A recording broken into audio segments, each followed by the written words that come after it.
Hello and welcome back to What's Millie Making, where I'm Millie and this is the space where I talk about the past, present, and future of my making, mostly knitting, and today I'll have a little bit of sewing as well. Today's video is Knitting Podcast episode 15. It has been more than a month since I last recorded, so let's just jump straight into finished objects because I've got quite a few. So my first finished object, I'm fairly certain, was a whip during the last podcast, and it is my Avenue T test knit by Tori. The pattern has been out for like a month, possibly over a month at this point. It's been that long since I recorded, and I cannot recommend this project enough. This is my first time finishing a fingering weight garment, and I fear I'm obsessed. Fingering weight garments take a while and it's a lot of knitting, but oh my gosh, do I love this top so much. So the construction, it is a top-down construction and it has a contiguous sleeve. So whenever I talk about contiguous sleeve construction, I feel like the best way I can explain it is that it mimics the natural shape of your body. So you start off flat with shaping your shoulders, and then you work down and you work increases similar to what you would in an raglan, but not a regular raglan. I'm completely blanking on the name right now, but it's a kind of raglan where you are not working at a consistent increase rate. You're working at differing increase rates depending on what part of the yoke you're in. And it's really bothering me that I cannot remember the name, so it will be on the screen. But in short, I love the fit of a contiguous yoke because it does a really good job of just mimicking the natural shape of your body, and I think it has a better fit than a standard raglan. And if you have knit Tori's Metropolitan Pullover, this yoke has the same exact construction. It's just at a different gauge. Okay, I'm saying same exact. I haven't gone through the instructions. It's just from my memory of knitting that and memory of knitting this, it's very, very similar. So like I said, you start off knitting flat to shape the shoulders, and after that, you join in the round and you're just knitting in the round all the way down. Similar to a raglan or circular yoke construction, you put the underarm stitches, or not the underarm, you put the sleeve stitches on hold and you work the body. Nothing to it. I was a little bit concerned when I was knitting this that when I was shaping the shoulders, you are working increases pretty rapidly, and my increase section was looking kind of tight, but it's blocked out beautifully. There's no puckering, and you have this very nice and clean ridge where you increased for the shoulders, and it's just a cute little design detail. So I didn't really change much in this pattern because it was a test knit. I have hair on my mouth. I feel like I can't have it, but I can't find any. So I basically knit this to pattern because it was a test knit. I think the biggest modification is that I did have to rip out the neckline a few times because it was too tight and not getting over my head. However, I do know that Tori said that a lot of testers had the same feedback. So in the published version, there is a bit of a bigger neckline. And the pattern actually also comes with a V-neck option if that is to your taste. Besides for that, I do think I added a little bit of length to the body because it is quite a crop top. The length that I knit it to, it is still a crop top on me, but it is not as much of a crop top. I also knit the sleeves much shorter. If you look at the pattern photo, it's knit to a half sleeve length, but I would say this is more like a short sleeve. Half sleeve is closer to the elbow, and then a short sleeve is kind of just a little cap sleeve. And then I did the modification that I've been doing on all my circular yokes and raglans this year, and that is instead of picking up stitches for the underarm when I'm knitting the sleeve, I cast on the same number of stitches instead. And I leave a really long yarn tail so that after I'm all done, I will go back and mattress stitch the underarm. So there is a visible seam, but I think it just looks so clean. There's no holes on the side because I do remember in my Metropolitan Pullover, I did have 2 holes on the side of my sleeves. And I know there's so many hacks and tips and tricks that people recommend how to avoid those holes, and I would say I have a 50% success rate, and I always have to look up the YouTube video, and then sometimes I'm not twisting the stitch the right way, or sometimes I do it and it's visible and I don't really like the way it looks because it looks kind of sloppy. This is 100% visible. The mattress stitch is visible, but it just looks like a very, very clean seam. And if anything, the addition of a seam just makes the fabric more sturdy. So like if I was afraid of getting a hole in the underarm from wearing it through, the seam would just be like an extra layer of reinforcement against that. And I totally see myself knitting another one of these. I do have quite a bit of fingering yarn in my stash, and I know before I was even casting this on, I was contemplating a few different yarn options. So one of those yarn options may become another one of the tees.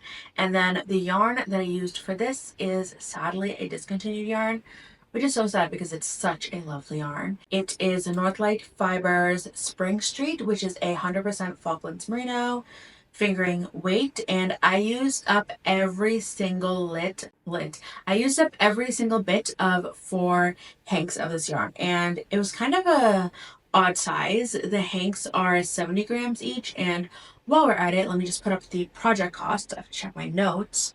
So the project cost for this sweater was $54 because, like I said, this yarn is discontinued, so I was just purchasing it from one of my local yarn stores when they were clearancing it out.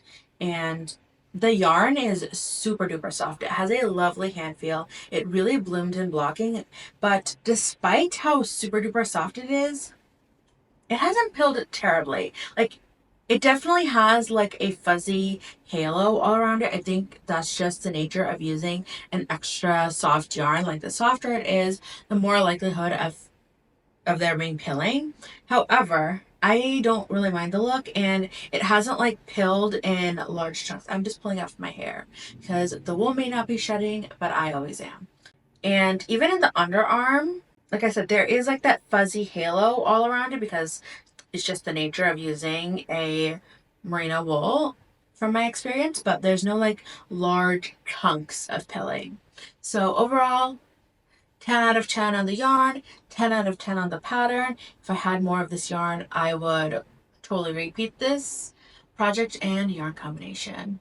And I am unsure how color accurate the pink is showing up on screen, but it is like a really, really hot pink, and it is quite a cool toned hot pink. I actually noticed it because my other finished object is also hot pink, but that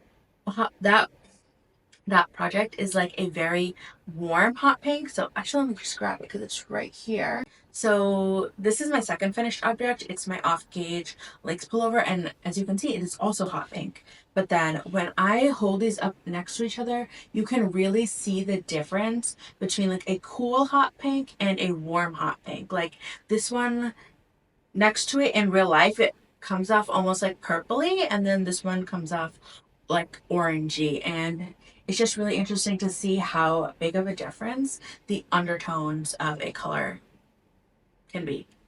So since this is here, let's talk about my second finished object. And this is another one that I've been getting a surprising amount of wear out of because even though it's been warm, there have been a lot of rainy days, and then it's like chilly in the morning, so I haven't packed this away yet, even though it is technically a bulky weight sweater.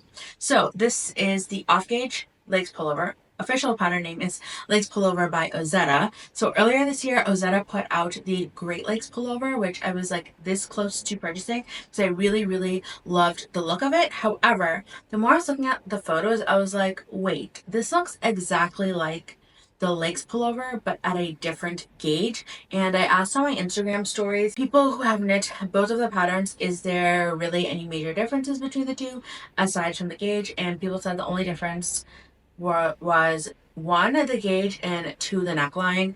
The Lakes pullover has a fold over neckline, and then the Great Lakes pullover has a turtleneck neckline. That's just such an easy modification to make, so I was like, okay, I'm not going to purchase the Great Lakes pullover. So that one has a 16 stitch gauge, and the Lakes pullover has an 18 stitch gauge, and it kind of worked out because my gauge is neither of those. My gauge is 15 stitches, so I would have had to do the math anyways. And It was fairly easy to modify this pattern. First of all, because you start off the sweater by knitting 2 rectangles, because this is a saddle shoulder construction. So you knit the 2 rectangles and then you join them to knit the back. You pick up shoulder stitches to knit the front yoke, join it around, and then it's a pretty standard top-down sweater construction from then on. I will say the lace pullovers have quite a wide neckline opening. So if you, let's say you really hate ribbing and you only want to knit like an inch of ribbing, I'm uncertain if you'll get the same look with this pullover, because you really do need a longer neckline for the neckline to kind of be cinched in from the ribbing. I think if you knit a very short neckline on the sweater, you will end up with a neckline that looks more similar to like a boat neck or a stretched out crew neck, in my opinion. What was I saying? Oh yeah,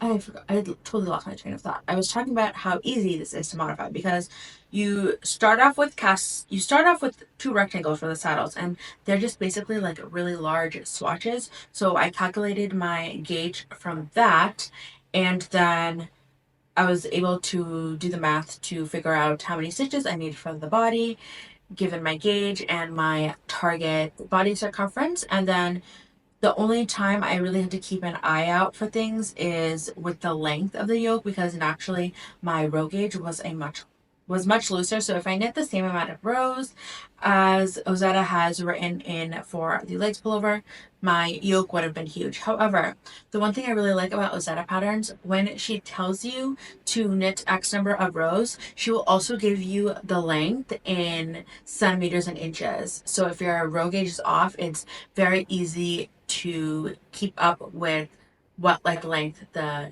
yoke or whatever section you're knitting is going to be. This is actually my second time knitting the lace pullover. I also tested it 2 years ago, and I really love this sweater.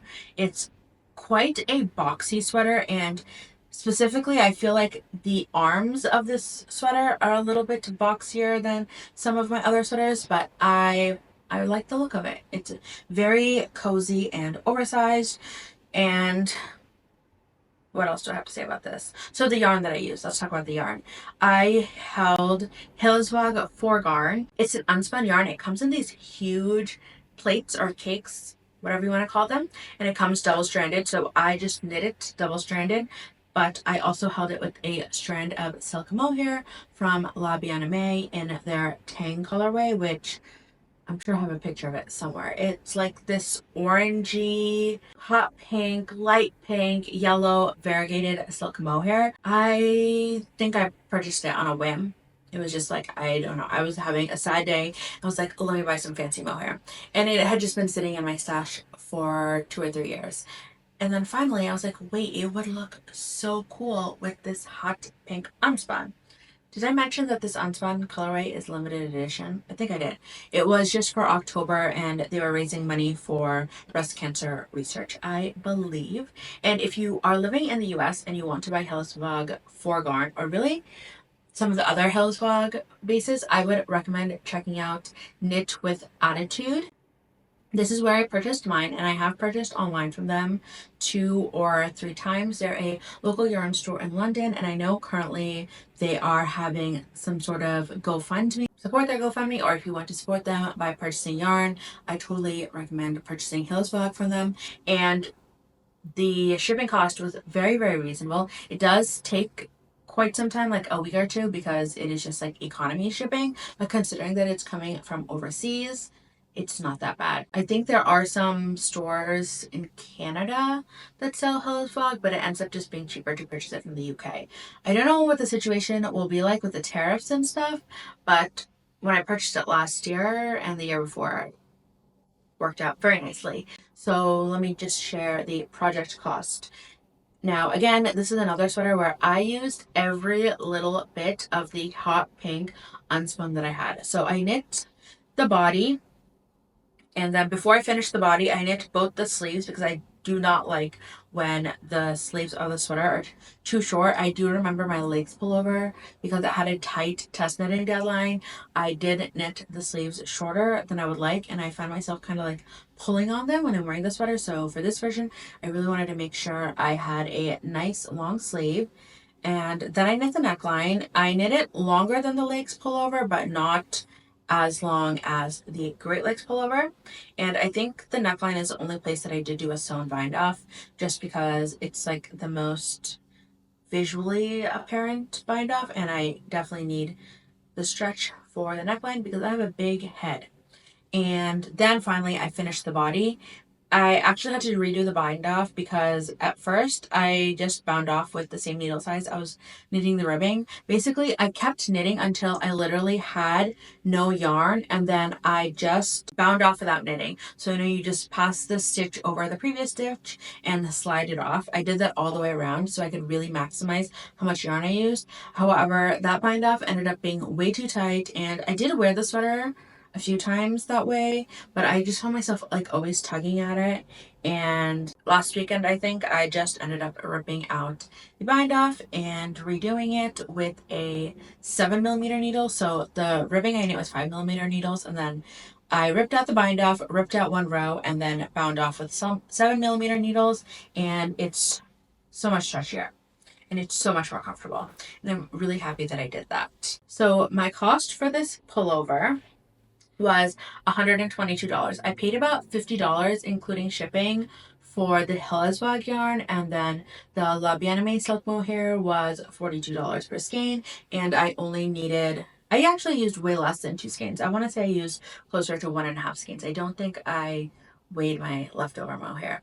Sadly, that Aimee silk mohair is another discontinued yarn, and it's another one that I'm really sad about because the silk mohair had great yardage. It was a pricier silk mohair, but for 50 grams, you got 550 yards, which is like 100 yards more than your standard silk mohair. So for a lot of projects, I could get away with just using 2 balls of mohair versus most other like 50-gram hand-dyed mohair projects. I usually buy 3 skeins. So that is my off-gauge legs pullover. I would have worn it today, but it's just too warm. As it is, I'm feeling a little bit warm in my Manchalope cardigan, but I wanted to wear some knitwear on the podcast while I still can, because it just continues to get warmer and warmer. What do you know? Seasons. Okay, that is the end of my whatchamacallit, garment finished objects, but I do have some socks and a shawl. I don't think the shawl was even, no, I know the shawl was not even a work in progress last time. I also have a sewing finished object as well as 2 sewing whips, but I will share those at a chapter at the end of the podcast. So if you're only here for knitting, like, you can just dip before then. Here's the shawl that I said was not even a whip last time. This knit up so quickly, and that it knit up in like it took me a little bit over a week. And I don't even think I knit. Yeah, I know I did not knit on it every day. So this is the Traveler Shawl by Andrea Mowry. If you are a frequent watcher of knitting podcasts, you've probably seen somebody knit something from the Traveler series. There's the Traveler hoodie, there might be a cardigan, there is a cowl, there's a hat. Andrea Mowry has a bunch of different patterns with this stitch pattern, and it's so fun to knit, and it's such a delicious fabric. So it's basically rows of alternating stockinette and reverse stockinette. Funny enough, despite how seemingly easy knitting stockinette and reverse stockinette is, I was never able to remember the row repeat. I would always have to go back to the pattern and be like, okay, I knit this row. I finished row number 7.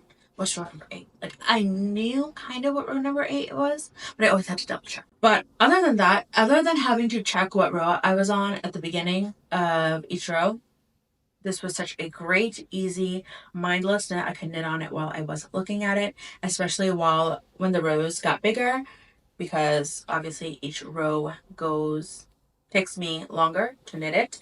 And the construction and shape of this is quite interesting. I haven't blocked it yet, so I'm assuming that it will grow quite a bit in blocking. And if it does not, I will stretch it out.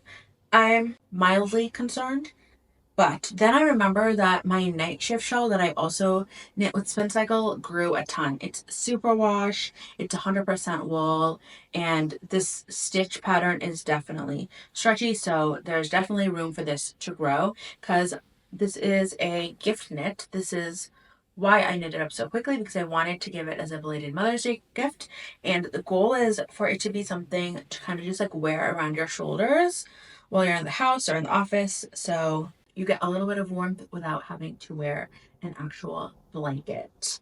And as you can see, my mom has much narrower shoulders than me, so it will already be bigger on her.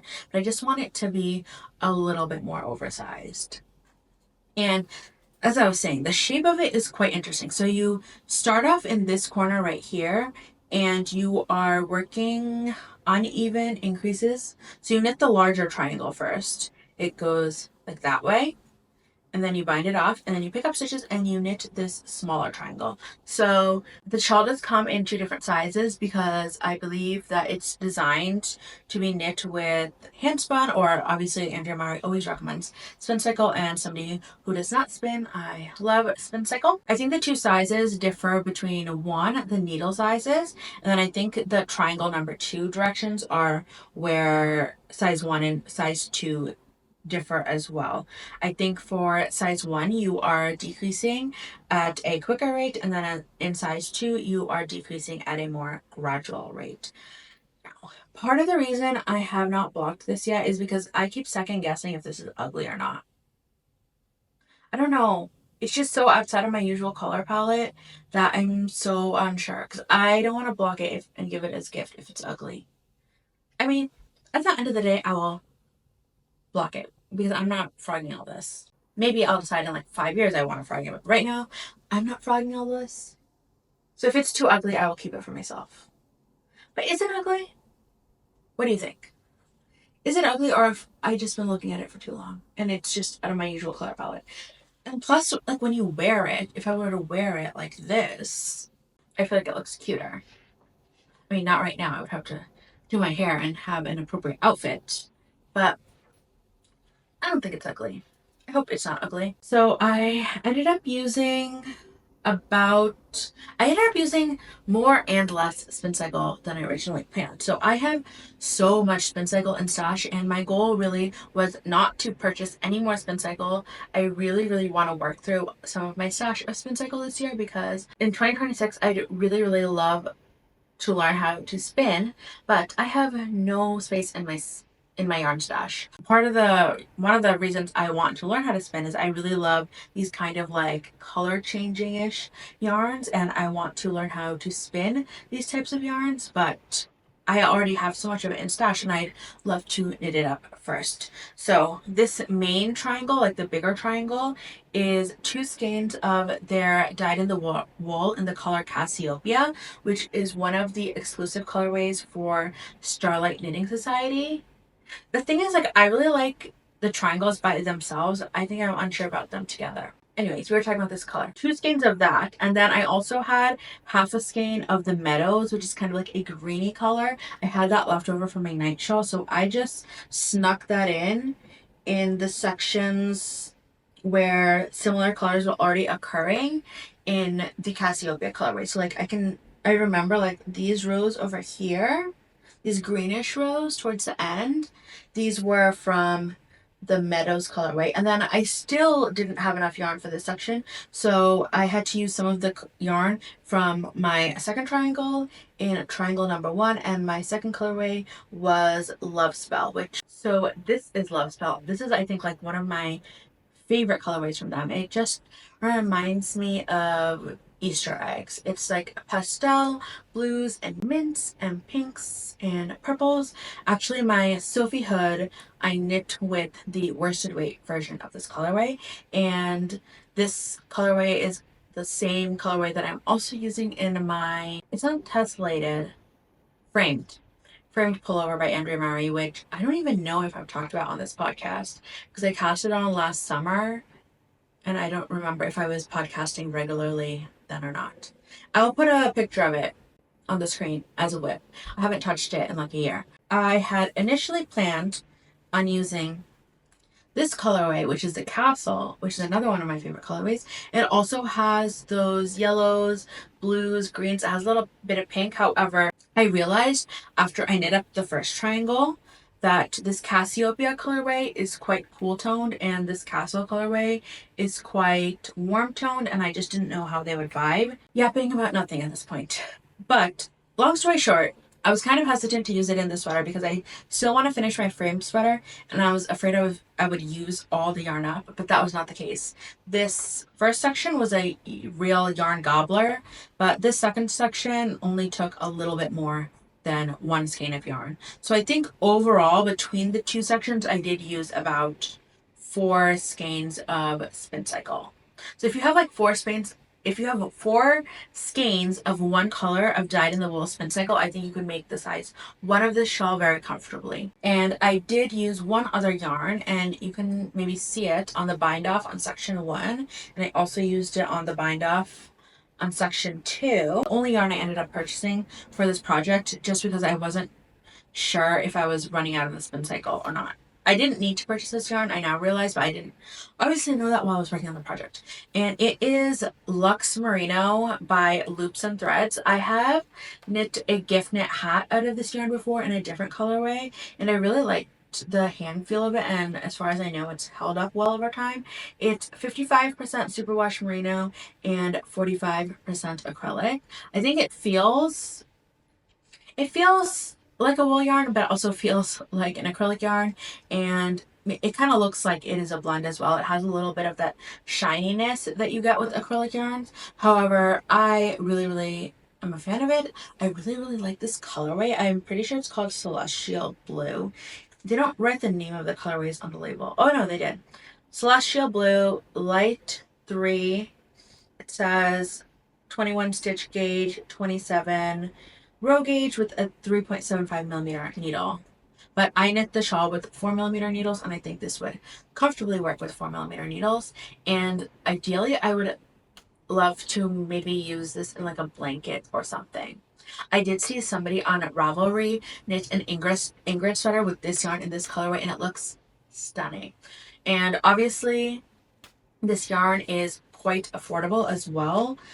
I think like between like coupons, and then if you're like the Michael's Rewards members, they sometimes randomly email you like $5 coupons. I'm fairly certain I got this ball of yarn for like $2 or $3. So that is great, and I have a lot of it left because I literally only used it on the bind off. And this is also a bigger ball. It's 410 yards for 150 grams. So that is my endorsement for this affordable Michael's yarn.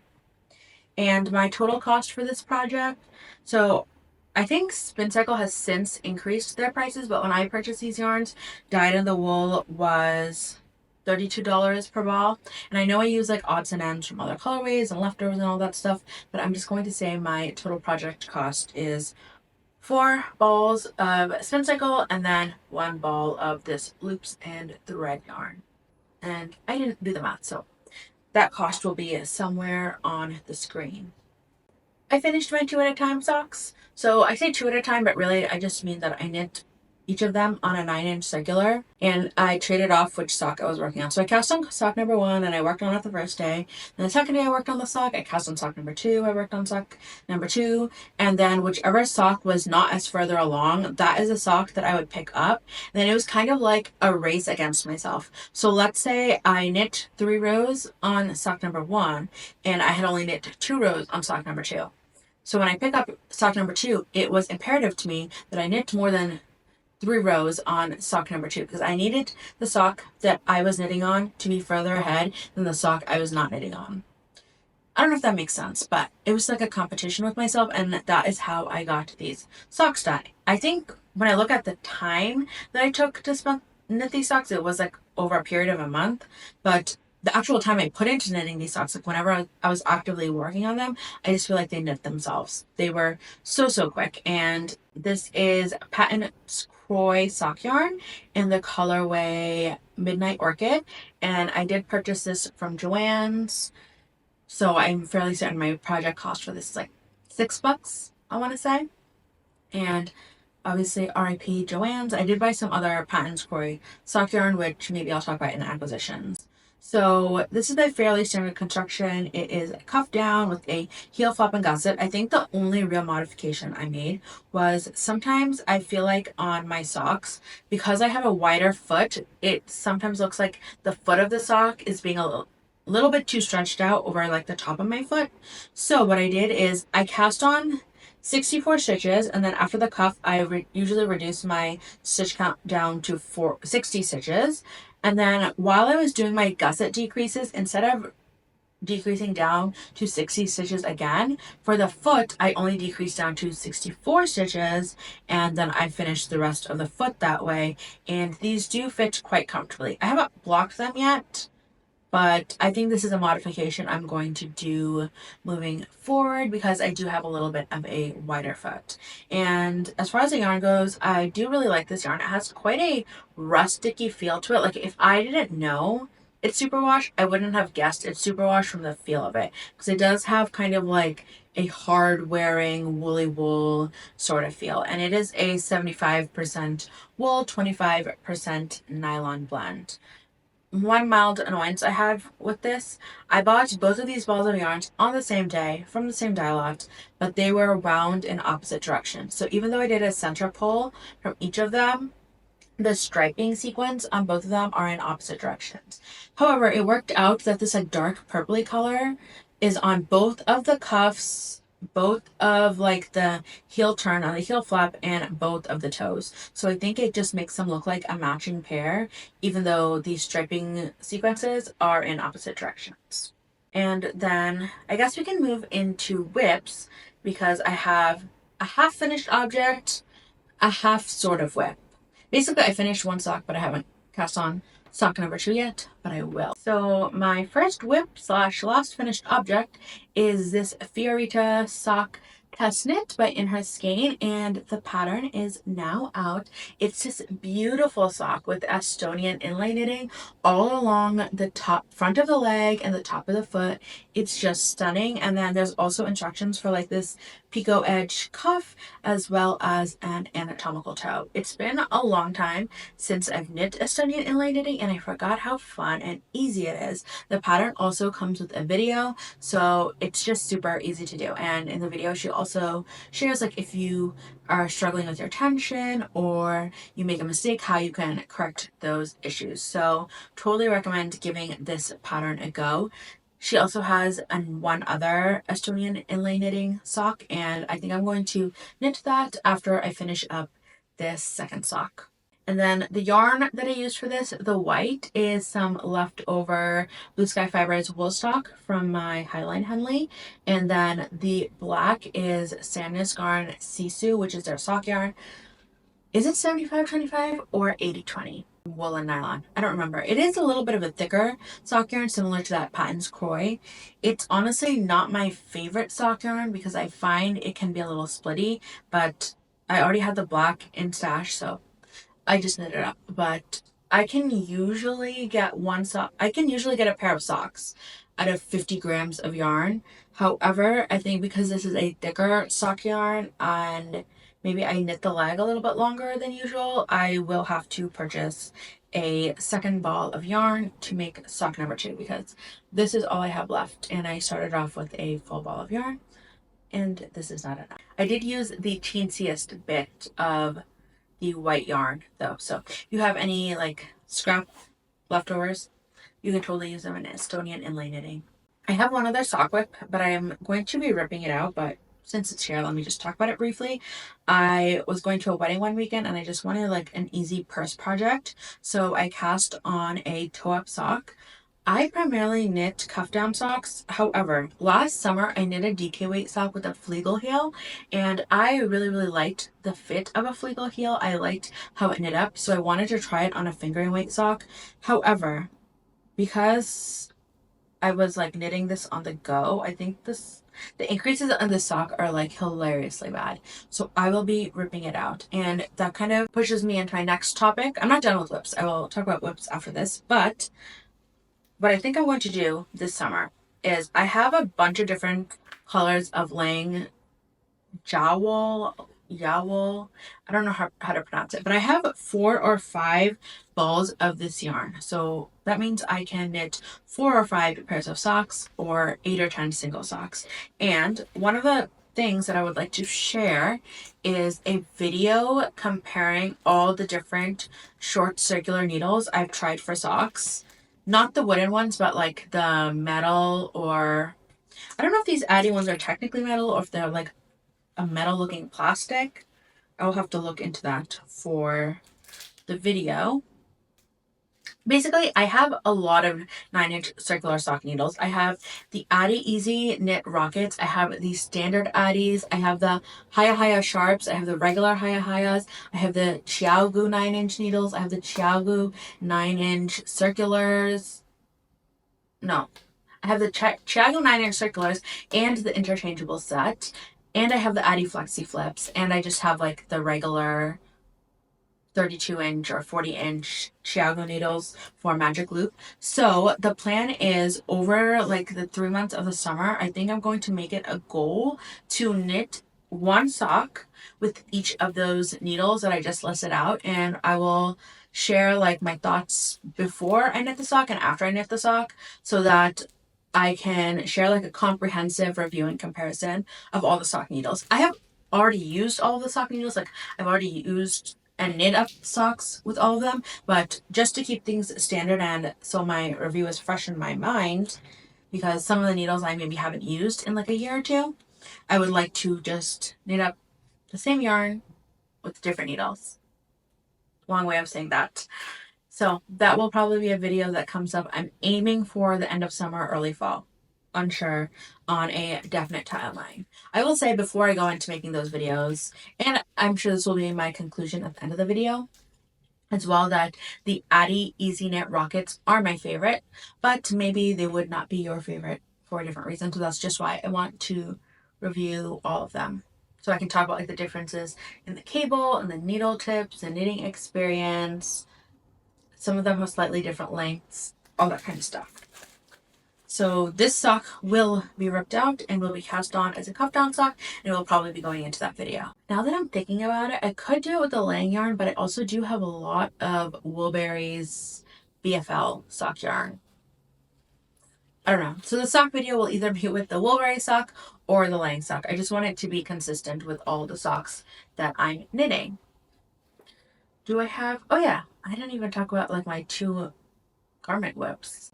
I'll talk about the one that I have less progress on first, and this is the Sibylla cardigan by Koki the Knitter. This pattern was very kindly gifted by a viewer here on YouTube. They sent me a Ravelry message, however, they didn't sign the message, and I don't want to like publicly share their username just like for privacy reasons. So if you gifted me this pattern, thank you so much. I was so delighted and surprised to see it in my inbox, and I cast it on very quickly afterwards. So this is the Sibylla cardigan by Koki the Knitter. This is a pattern that I talked about in my spring knitting plans, I believe, and I'm knitting it with 2 different yarns. So I'm knitting it with this Noro Haunui silk, which is a huge hank. I think it comes in like a 200-gram hank, and I did hand wind it because my current like ball winder cannot handle this big boy, so I had to hand wind it.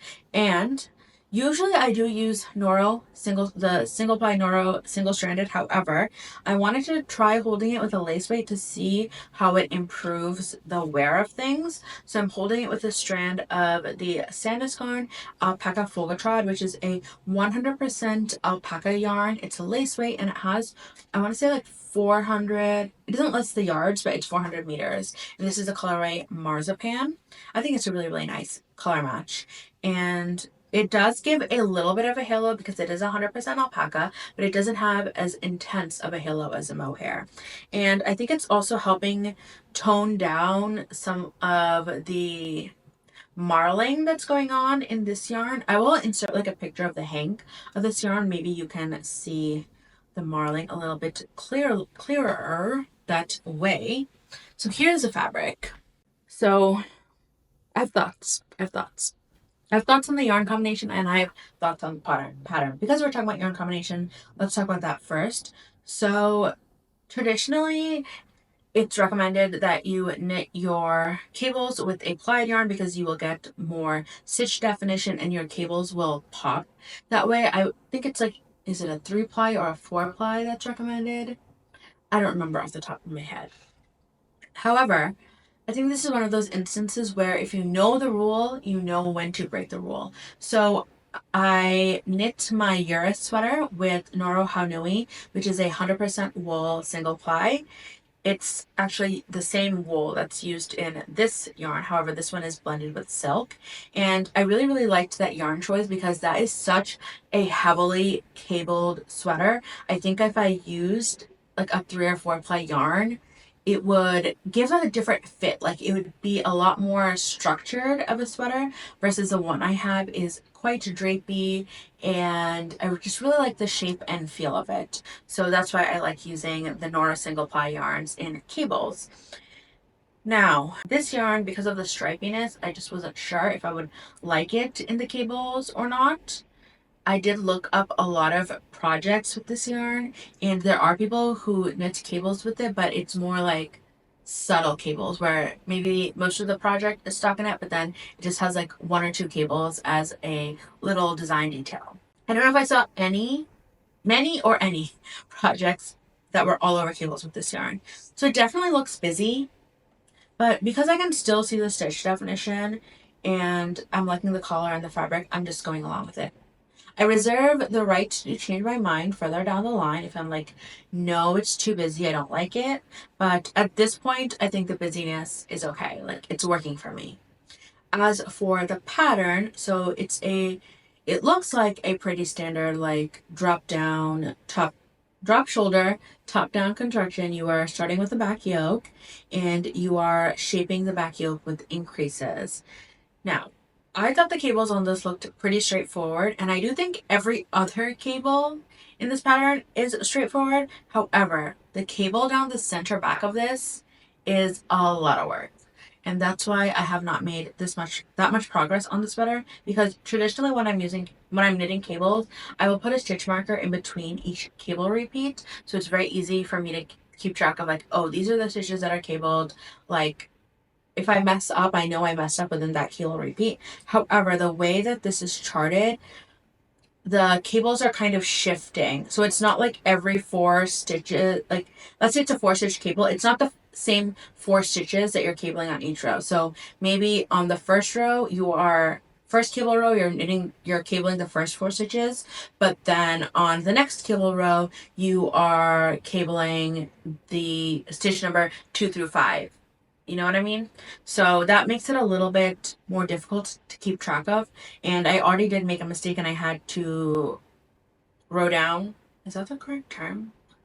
I haven't filmed a podcast in so long. I am forgetting my knitting terminology. Whatever the term is, I did that to fix the cable. So I definitely really have to be paying attention when knitting this. Also, you are literally cabling on every right side row, which for like a simple cable, that's pretty easy, but because different you have a different type of cable and you're cabling different stitches basically on every other row. So it just takes a lot of work. I think the work will be so worth it because it's a beautiful pattern. It's just taking me a bit of time. So I'm telling myself that my goal is to finish this cardigan by the end of the summer. I really have not been rushing this at all. When I feel like working on it, I will knit like a few rows on it. Maybe when I reach the point where I'm done with the back yoke and I start the front yoke, maybe I will be more inclined to knit on it more frequently. We'll see. There's really no rush because it's too warm to wear this cardigan anytime soon. I will not be wearing it until next fall. Okay, and we're down to the last whip, and that is the Harriet sweater by Knit. I don't remember if I had cast this on last episode or not. It might have just been a plan in the last episode. But isn't this coming out stunning? So this is another contiguous sleeve sweater with a top-down yoke. And I've never knit this type of construction with a contiguous sleeve. So let's see. I've knit the 2 Tori patterns I talked about, the Metropolitan Pullover and the Avenue T. Then Petite Knit's Toronto sweater, and I want to say the Ava cardigan also has a contiguous sleeve construction. And I think some of her other tops too, like maybe the Poppy Tee and the Leon sweater, but I haven't knit or purchased those patterns, so I could be completely off about those. And then the Norfolk sweater by Iris H. That also has a contiguous sleeve construction. I feel like there's something else that I'm missing, but that gives you an idea of the types of contiguous sleeve constructions that I've knit. And they all pretty much work the same way, where you start off flat, shape the shoulders, and then you join in the round. This one is a little bit different because, again, you start off flat and... Did I work short rows then? I think I worked short rows. I don't remember. But the difference in this one is you are picking up stitches. So you pick up stitches for, I'm like not even remembering what I did, even though it was less than a month ago.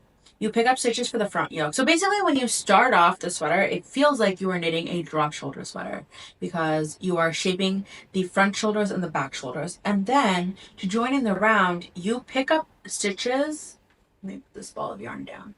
You pick up stitches like along the shoulder. It's a very interesting construction. I don't think I'm giving like any trade secret away because I'm fairly certain it's like mentioned on the Ravelry comments or like the description of the sweater that that's how it's constructed. And I actually think that the designer has put out a plain sweater with the same construction as well as a tee with the same construction. So if you're interested in knitting this sweater construction and giving it a try, but you don't feel like knitting the colorwork, you can check out those patterns. So that had a very interesting yoke construction. And then after you join in the round is when you start the colorwork. So even though part of the yoke is knit flat and you are knitting colorwork in the yoke, you're only knitting it in the round. So all of the colorwork is knit in the round.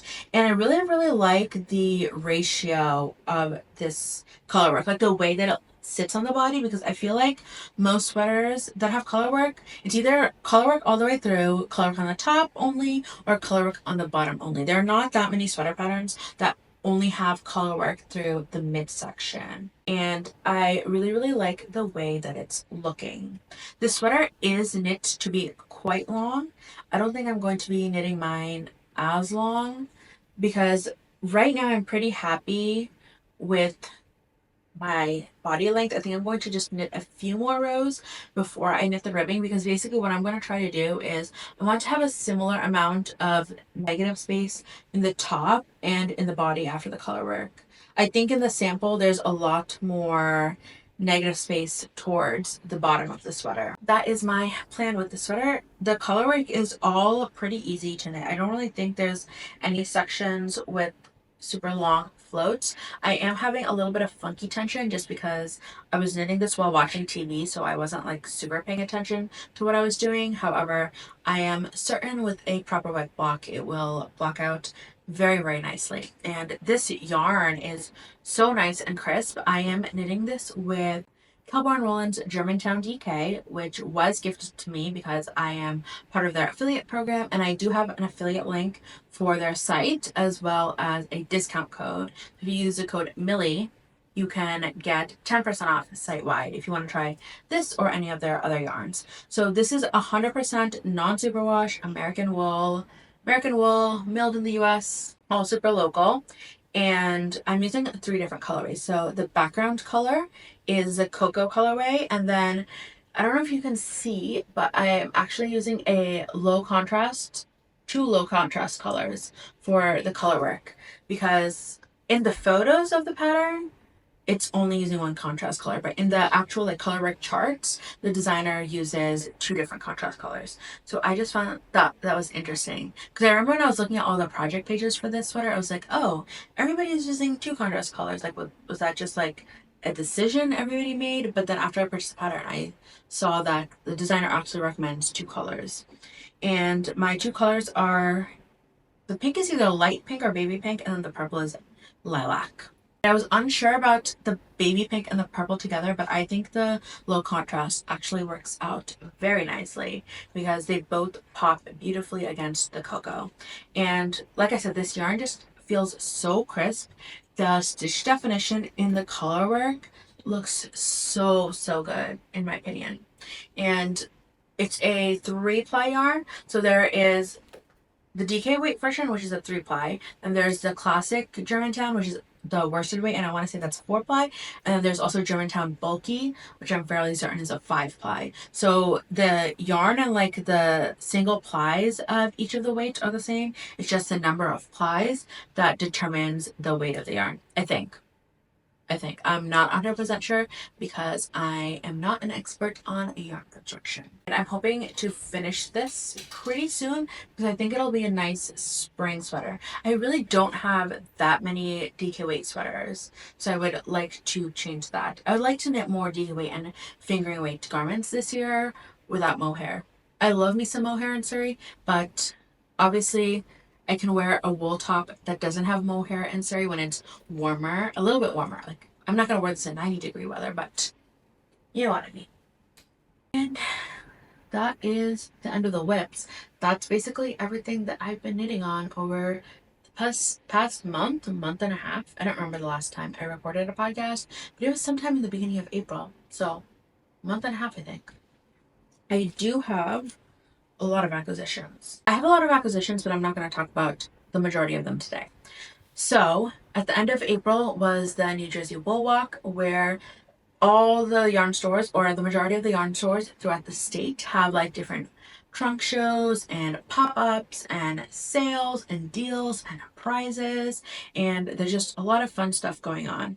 So that's kind of like one of my yarn highlights of the year. I feel like I have 2 like fun yarny spending money times, and in the spring it's the New Jersey Wool Walk, and the fall it's Rhinebeck, and last year for the first time the New Jersey Sheep and Farm Festival. Is that the name? Something like that. You know what I'm talking about. The New Jersey equivalent of Rhinebeck. I wasn't planning on purchasing this much yarn, but it's just like once I bought one sweater quantity, it kind of like broke down the barrier for me. I'm like, okay, if I find a good deal on yarn and I have an idea of what I can knit with it, I will purchase it. So I did get quite a few sweater quantities. They were all 40 to 50% off though. So I think that's okay. And here's like a little picture of my entire haul. Because it's so much, if I try to talk about it in a podcast episode, I feel like it would just overtake the podcast. So the plan is I will be recording a video talking through the haul. I can include the prices of what I paid because I want to say like 80 to 90% of what I got was on sale, as well as what my pattern plans are, or knitting plans with the yarn. So I'll just make a dedicated video for that because I know not everybody's interested in haul content, so that way it doesn't like take over a podcast episode. And I can also go a little bit more into depth that way. Oh, the other thing that I bought at the Wool Walk, which I'm obsessed with, is every single year they collaborate with Katrinkles to come up with these limited edition stitch markers, and every single store has a different colorway, and I'm obsessed with collecting them. I just think they're so cute. Like, I'm not somebody who willingly spends a lot of money on stitch markers, except for the collectible Katrinkles one. They just get to me. Like, they just appeal to my trinket loving soul. So this year I went to 16 different stores. So I have 16 of these little Katrinkles stitch markers in different colors. And I posted a little picture of them on Instagram, so I'll insert them on the screen. But they just make me so happy. It's like a silly little acrylic thing, but it just sparks so much joy. Most of my stitch markers go into empty candles, but I've been keeping them in this baggie so that I can talk about them on the podcast. But they'll be living in this very cute little empty candle. If you are a beauty lover, you may recognize Boy Smells, and I am part of the party that is sad that they changed their iconic branding. But that's the point of this podcast. I accidentally kicked my tripod while getting up to get these books, so I might have shifted a little bit. But I do have some book acquisitions as well. First up, I got Charming Colorwork Socks by Charlotte Stone from my local library. And this just has a bunch of very, very cute different colorwork sock patterns. And I am notoriously bad at following through and actually knitting patterns from the books that I have. So I love that I can check them out from my local library. I would really, really love to knit the pair on the cover though. Aren't they just darling?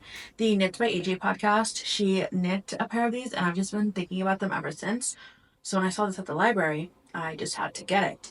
And I feel like for a lot of colorwork sock patterns, they maybe don't work the best with like variegated hand-dyed yarns, but I think this one looks so cute with the little variegated tulips. So hopefully I would like to knit those socks. I should probably cast those on just so I can get it started and return the book.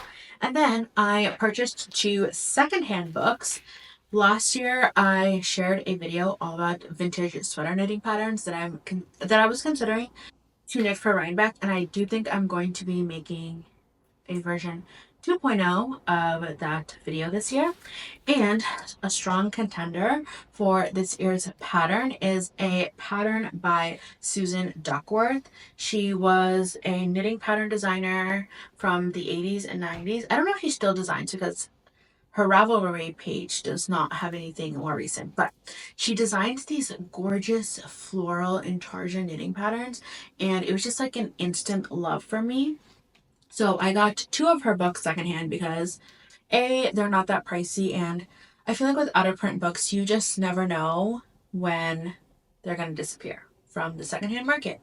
One day they're there and one day they're gone, and you can only find a copy for $50. So since each of these were like less than $10 on the secondhand market, I just snapped up a copy of each. They both have like a very strong floral, what am I even saying? They both have a lot of floral designs, but there's also like some cables, some other sort of color work. And if you've been following me for any amount of time, you have probably seen me talk about the Matisse sweater, the Henri and Pennsylvania sweater by Jessie and Jamie Seaton. It is like my dream sweater.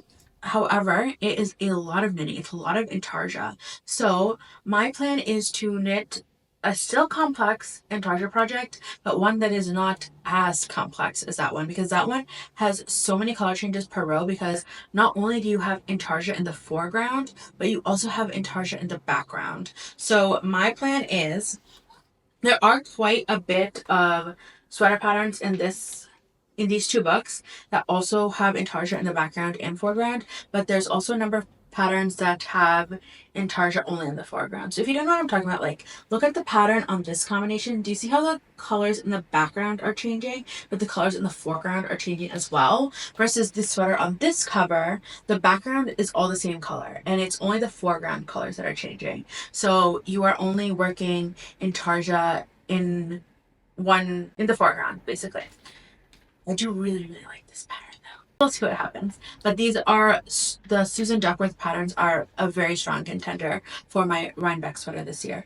And I'm definitely going to be starting the project earlier. Not that I was super stressed last year, but my sweater plan last year was definitely much easier. It was like a Fair Isle sweater. I was not doing color work on the sleeves. It was fairly easier for me to get it done within my time range. But I would like to give myself more time this year. So this will probably be the pattern ideas video will probably be up next month, because I'd really love to get the project started next month, which means I need to pick the project and pick the yarn.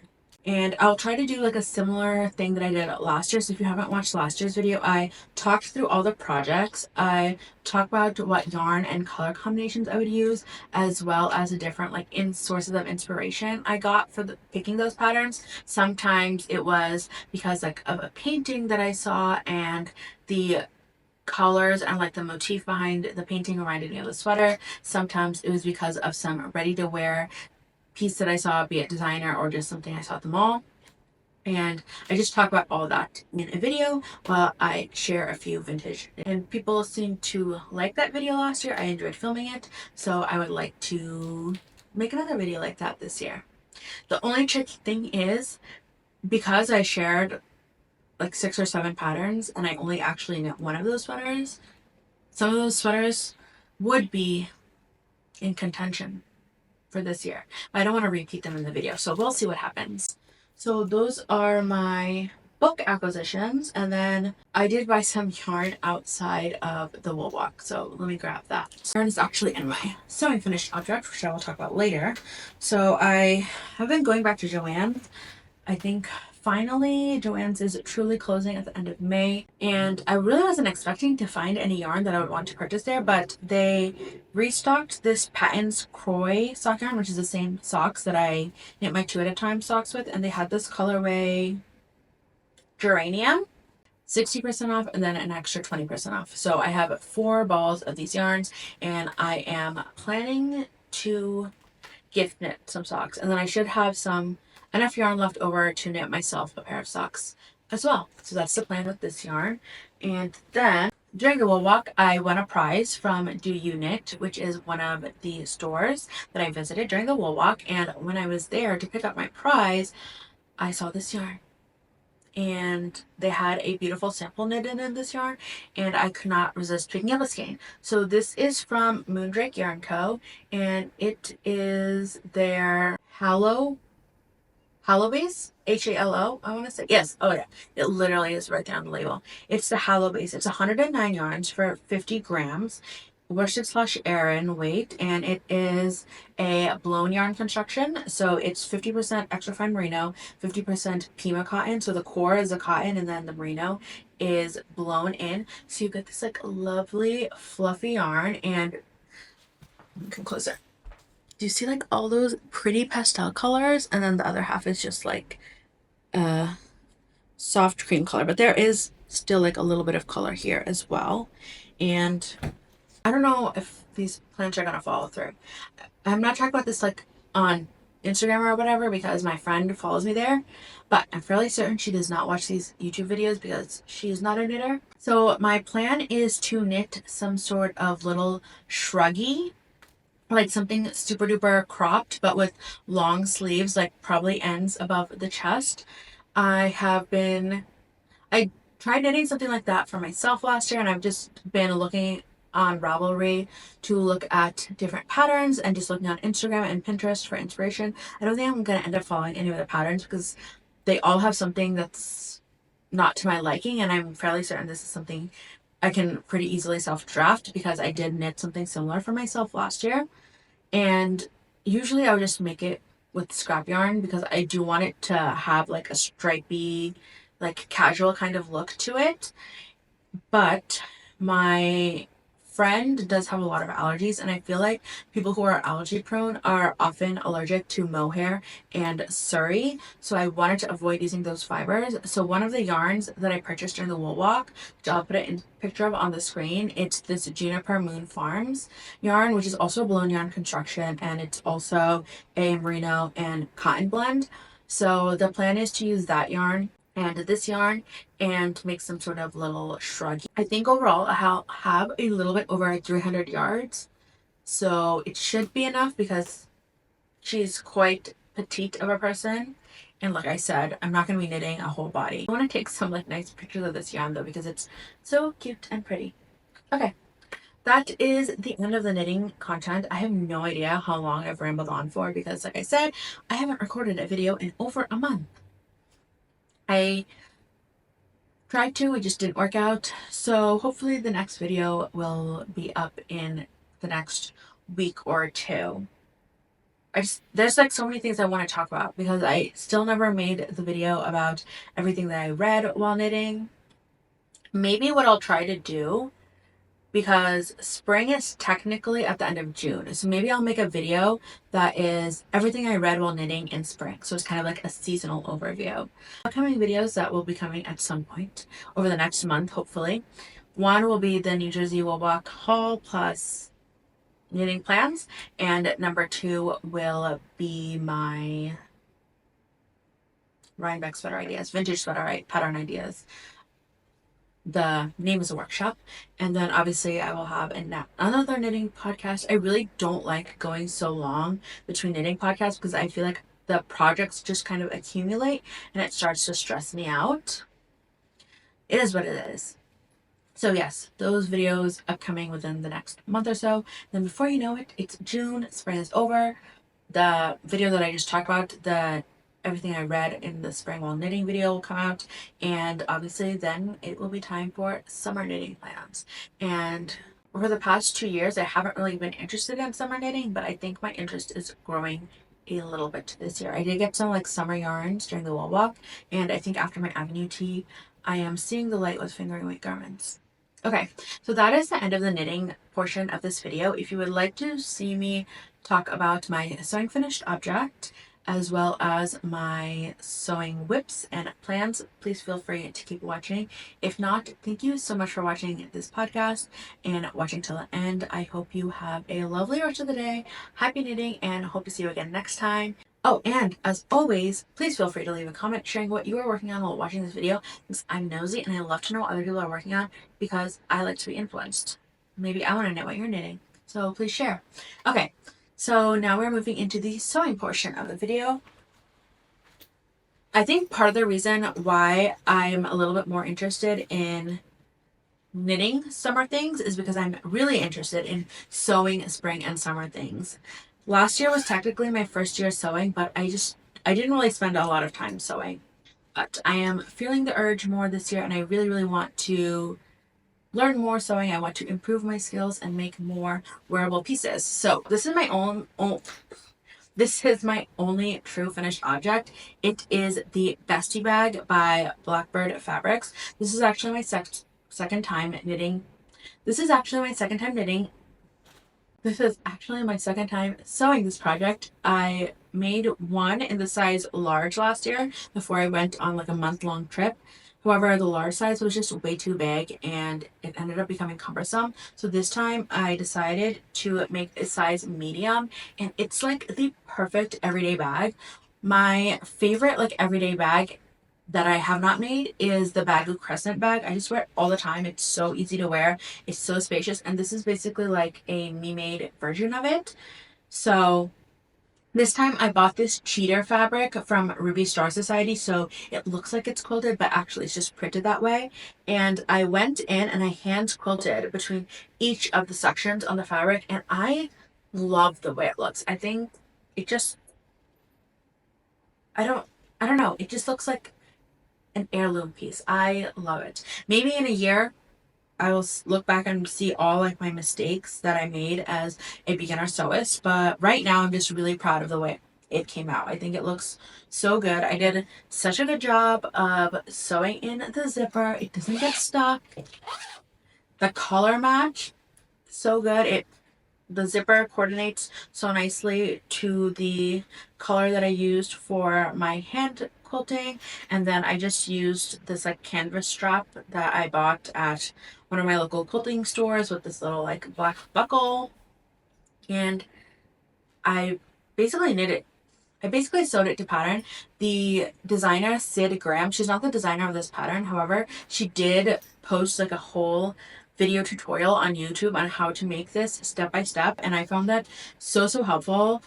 With her video, this bag was such a breeze. And I did add some interfacing. I added sewing interfacing to the bottom of the bag as well as the strap tabs, because I wanted it to hold its shape, but I didn't want it to be like stiff. Like I still wanted that like slouchy look, and I think that was a good idea on my part. I also added this like little strap that she shares how to do on her video, so you can add like keychains or like a little bow there. I just removed mine, but I can add it in whenever I like. This is just a great project, and I totally plan on making another one. They actually have an extension pack pattern for a mini size, and I think I want to make the mini size next. Because I've made a large, I've made a medium. It just seems fitting that I make the mini as well. And then for this version, I decided to line it with a ripstop nylon, and I really, really like it as a lining. I feel like I'm a little bit less concerned about like my lip gloss leaking, or like if I have a water bottle and it leaks. I just like the idea of having the nylon for the lining. And now I have a ton of nylon because I bought it from Joann's, because I could not find nylon anywhere else easily. So when I saw it for like $2 a yard at Joann's, and they had like 2 yard minimums, I bought like 3 colors of it. So many future bag making projects.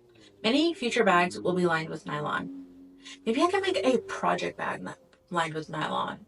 That would be good because the nylon would not have as much friction against the yarn as a like cotton fabric would. And then I have two sewing whips that I'll just insert pictures of while I talk about them briefly. First, I am making a roo coat with this brown quilt that I thrifted last year. This project is taking me a little bit longer than I initially expected because it did not look like it was so much sewing. But because you are using bias tape to bind every single edge and seam in this project, it's a lot of sewing.